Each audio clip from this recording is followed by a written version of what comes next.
ഈ screen addiction എന്ന് പറയുന്ന ആ വാക്ക് അല്ലെങ്കിൽ സ്ക്രീൻ യൂസേജ് എന്ന് പറയുന്ന ഒരു വാക്ക് ഇന്ന് സർവ്വസാധാരണമായിരിക്കുന്നു.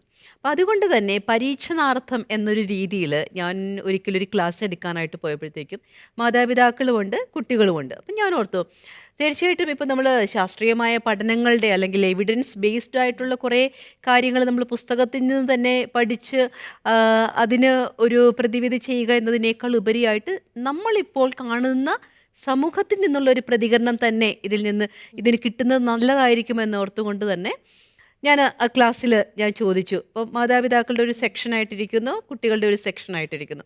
അപ്പോൾ കുട്ടികളോട് ചോദിച്ചു, നിങ്ങൾ മൊബൈൽ ഫോൺ അല്ലെങ്കിൽ കമ്പ്യൂട്ടർ, ടി വി കാര്യങ്ങൾ നിങ്ങൾ ഉപയോഗിക്കാറുണ്ടോ? ഉണ്ട്. അപ്പം സ്ക്രീൻ എന്ന് പറയുന്ന കാര്യവും സ്ക്രീനിൽ വരുന്ന കാര്യങ്ങൾ അവർക്ക് കൺട്രോൾ ചെയ്യാനും അവർക്കറിയാം എന്നുള്ളത് ഉറപ്പായി. ഓക്കെ, നിങ്ങൾ എത്രമാത്രം സമയം ഈ സ്ക്രീനിൽ സ്പെൻഡ് ചെയ്യുന്നുണ്ട്? അപ്പോൾ നിങ്ങൾക്കത് ഇഷ്ടമാണോ? അപ്പോൾ കുട്ടികളെ സംബന്ധിച്ചിടത്തോളം അവർ പറഞ്ഞൊരു കാര്യം, അതിൽ നിന്നാണ് ഞങ്ങൾക്ക് കൂടുതലും ഇൻഫോർമേഷൻസ് കിട്ടുന്നത്.